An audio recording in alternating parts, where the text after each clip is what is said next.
Hey guys, welcome back to another episode of the Music Den. I'm your host, Armando Venditti. Hoping you guys are having a great day, and above all else, that you're indeed looking after yourselves and one another. Today, ladies and gentlemen, I have a new live album review to do for you. It is the latest release from Roger Waters called This Is Not a Drill, live from Prague. Now, this album was released in multiple formats on August 1st, 2025 through Sony, Columbia, and Legacy Recordings, respectively. This has been released in a double CD digipack format, also a 4 LP vinyl release, and a Blu-ray release. So you also have a movie. The music for this recording was recorded on May 24th and 25th at the O2 Arena in Prague in the Czech Republic. This release was pretty much a long time in coming. The tour for this was supposed to coincide with the release of Roger Waters' solo album, Is This the Life We Really Want, which was released in 2017. Fantastic album. But due to the COVID pandemic and pretty much the world shutting down, the tour was postponed until 2022. I was at this show in September of 2022 at Rogers Place here in Edmonton, and it was a fantastic show.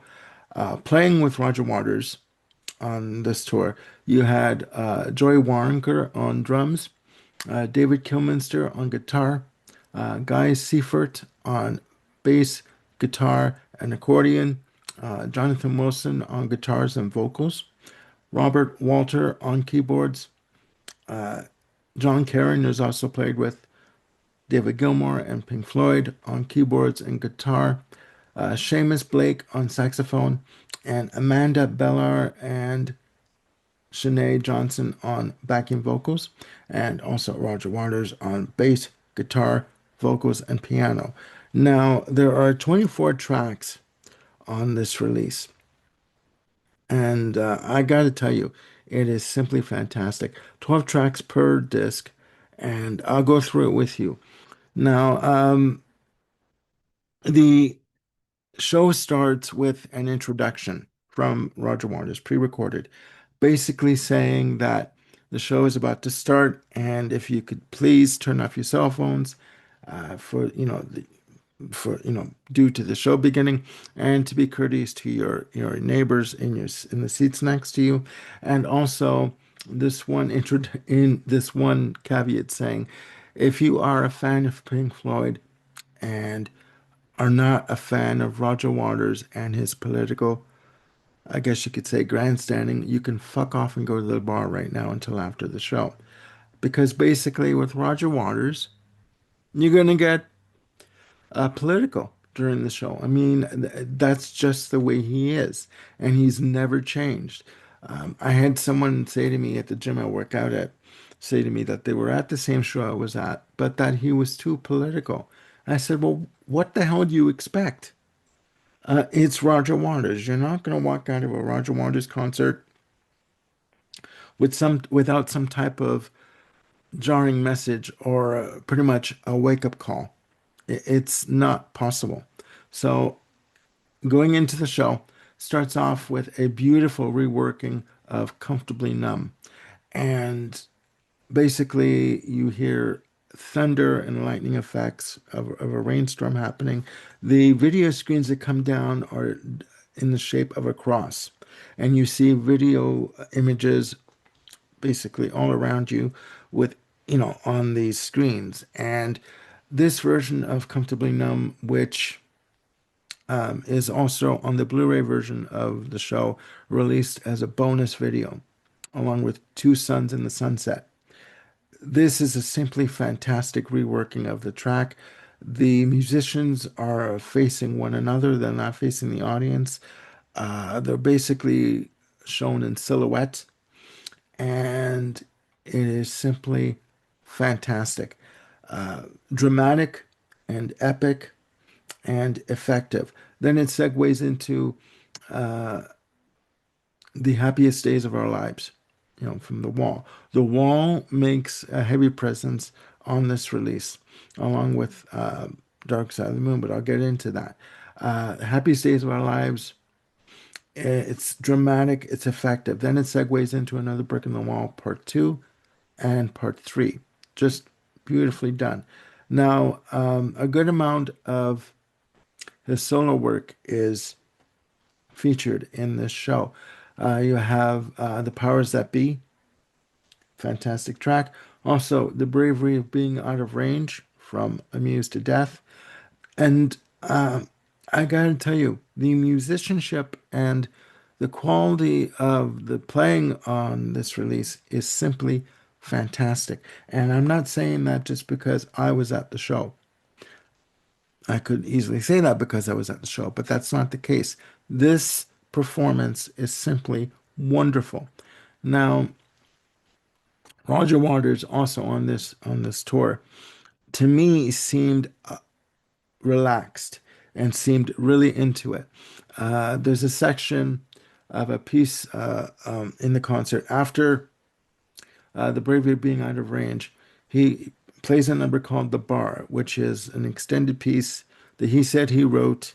I do not believe it's on any album. He wrote it during the pandemic, as you know, being locked down, etc., not being able to go anywhere. It's an extended piece of music, but he splits it up into two pieces.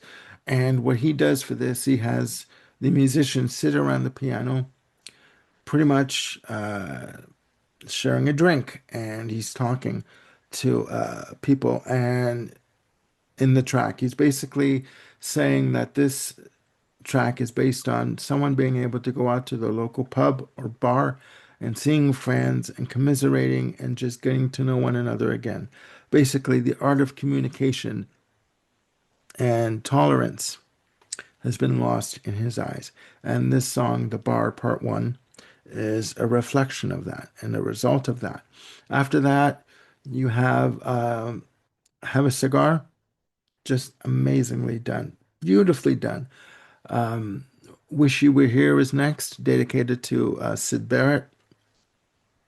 And what's holding all of this together is that you have Roger Waters putting text up on the screen discussing his past with Sid, how they were going to uh, put a band together after being out one night at a local pub, seeing uh, an artist perform, which apparently also the Rolling Stones were on the same bill that night.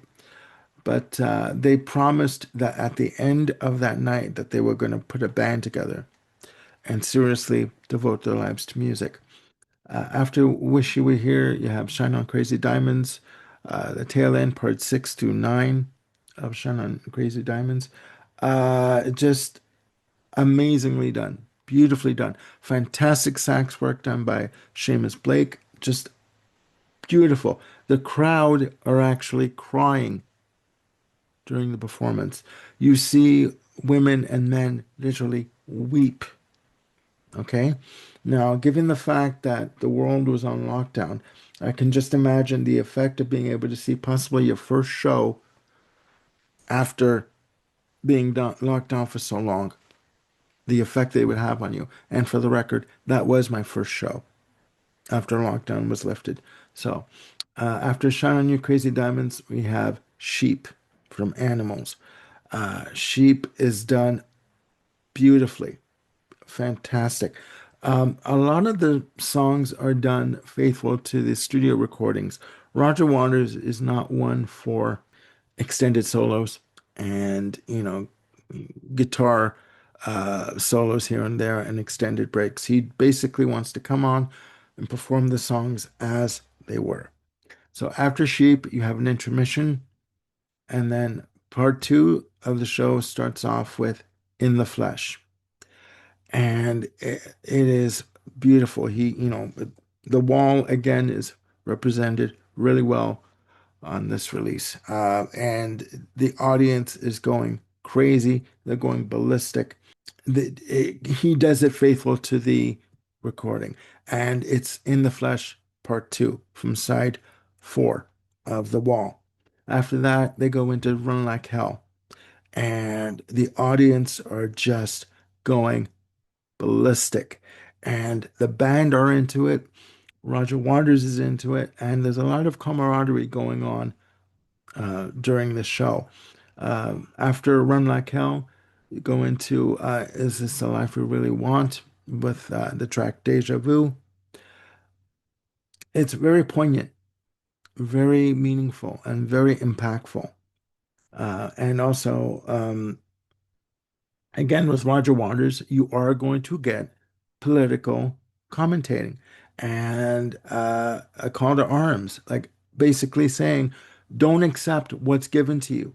Don't accept what's given to you by the media, by the government. If you feel that something is wrong for yourself or for people around you, speak up and try and do something about it. You know, you may not succeed fully, but at least you would have tried. So after Deja Vu comes the title track from Is This the Life We Really Want? And Roger Waters on piano is just simply powerful and beautiful.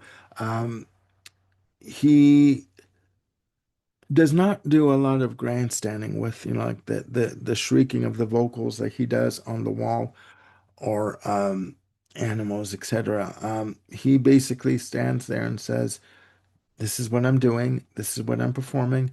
Come with me for the ride." After Is This the Life We Really Want? You have Money, beautifully done. Us and Them, Any Color You Like, Brain Damage, and Eclipse. So you basically have side two of Dark Side of the Moon coming to the forefront for the end of the show. And the images that are coming across on the video screens above the heads of the crowd are just amazing.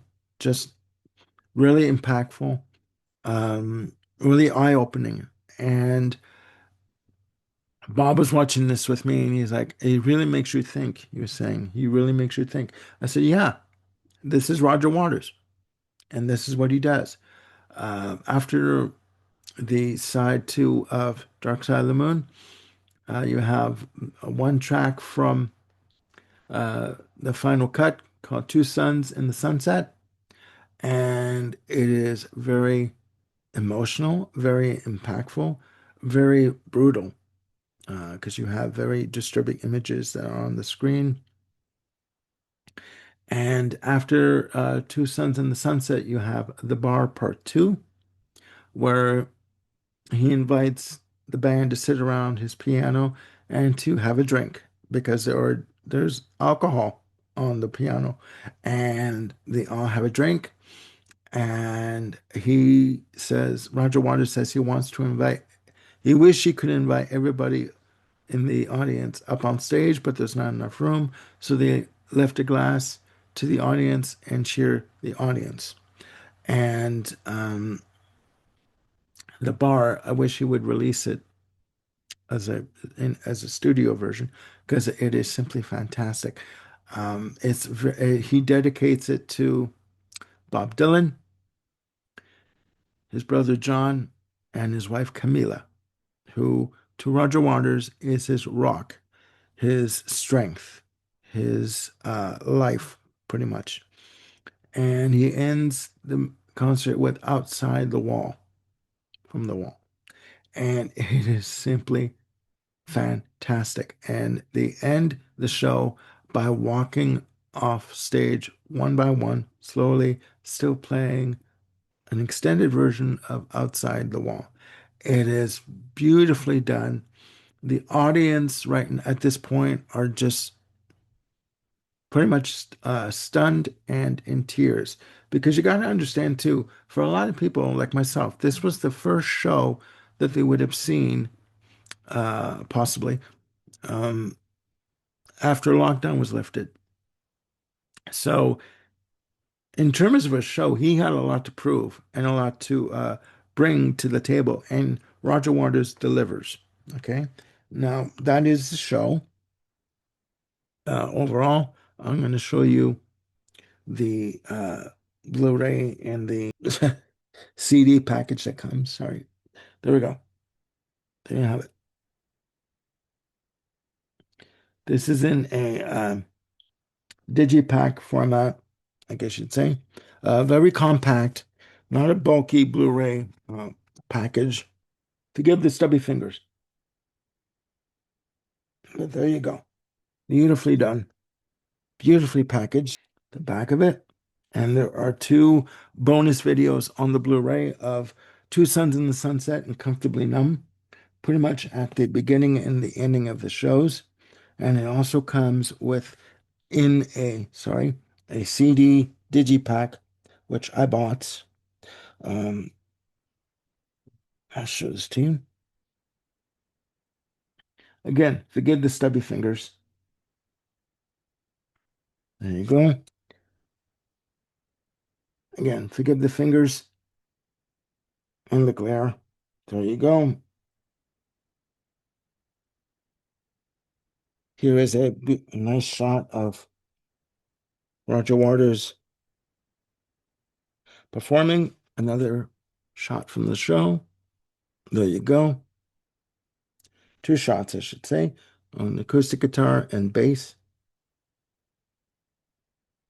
And there you go. Ladies and gentlemen, I have seen this show, like as I said a couple of times. It is a fantastic show. What you have here is an individual that, to me, from what I've seen during the movie, honestly wanted to perform for the audience. And when he was in Edmonton, he thanked everybody for holding on to their tickets from the original sale date, because a lot of people obviously, got a refund back because of the lockdown. But he thanked everybody for holding on to their tickets for the show, and he really appreciated it. And you can see that there is a camaraderie going on between Roger Waters and his bandmates. At one point, he and John Kilminster hug after a song ends on a guitar solo, and they just hug one another and walk off stage or walk to the opposite end of the stage. They enjoyed one another. They enjoyed one another during this performance, during this tour, and you do not lose any quality in the music or the performances overall. It is simply fantastic. You can get the CD and Blu-ray for $35 and $39 each, respectively, on Amazon.com, Amazon.ca, Amazon.co.uk.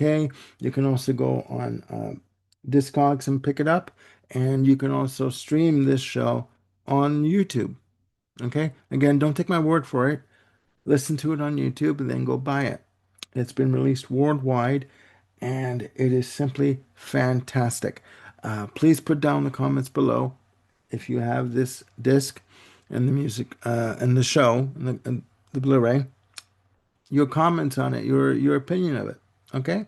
So that's it for now. Please click like and subscribe and do hit the notification bell to keep yourselves on top of any new content I've got coming up. And I've got more shows coming up, album anniversary episodes with Jim, Sagosh, and Ken. And yeah, it's going to be a good time. All right. So again, please check this out and let me know your opinions down below. All right. Have a good day. Look after one another and yourselves. And I'll see you soon on the music den. Bye for now.